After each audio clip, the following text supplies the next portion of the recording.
I'm going to show you 2 ways to cash in gold in the Diamond District. First stop is Manhattan Gold. They're in the back of an exchange and they cash in metals. Just want to cash this in. Yeah, have to drill it.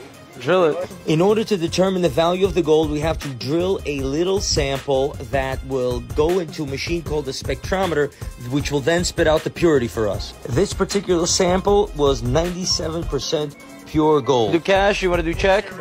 And just like that, they issue me a check. I leave my bar behind, and now I get a check I could deposit in my business bank account for $4,596. We also have the receipt that gives us our pennyweight, the price per pennyweight we received, the purity of the gold we sold, and the live gold price at the bottom of the receipt. Now we're off to the second place with the second piece of gold, which is Bullion Trading LLC. You can't really come in here with that little scrap of gold, but for this particular purpose, I'm doing it anyway. We weigh it out, and I get a second check, but this is for heavy hitter stuff in most cases. So I started off with 2 pieces of gold, and now I've got 2 checks. One small, one large. One for $4,596, the other one for $6,045. One of the chains I'm wearing is heavier than the other. Can you figure out which one it is? Well, if you said the obvious answer, you'd know you'd be wrong. All right, so this chain, 14 karat gold, weighs 681 grams. Meanwhile, this chain, also 14 karat gold, weighs 900 grams, okay? 300 more grams of gold here than here.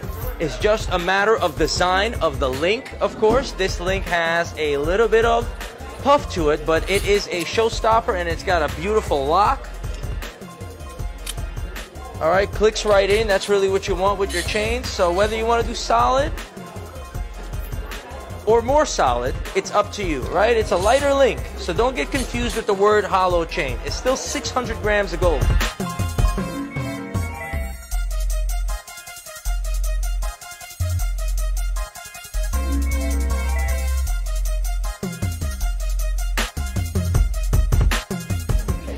You know why I'm cutting these chains? Because I'm going to teach you a very powerful business lesson, okay? Now, to the average person, it might look really stupid to take a perfectly good gold chain and cut it up with a bunch of wire cutters, right? That's the stupidest thing in the world you could do. But somehow, I'm going to turn this into a positive and an interesting business lesson. I'm going to take all of these pieces that I've cut up, and I'm going to hand them off to my high-skill labor guy, Mr. Kim.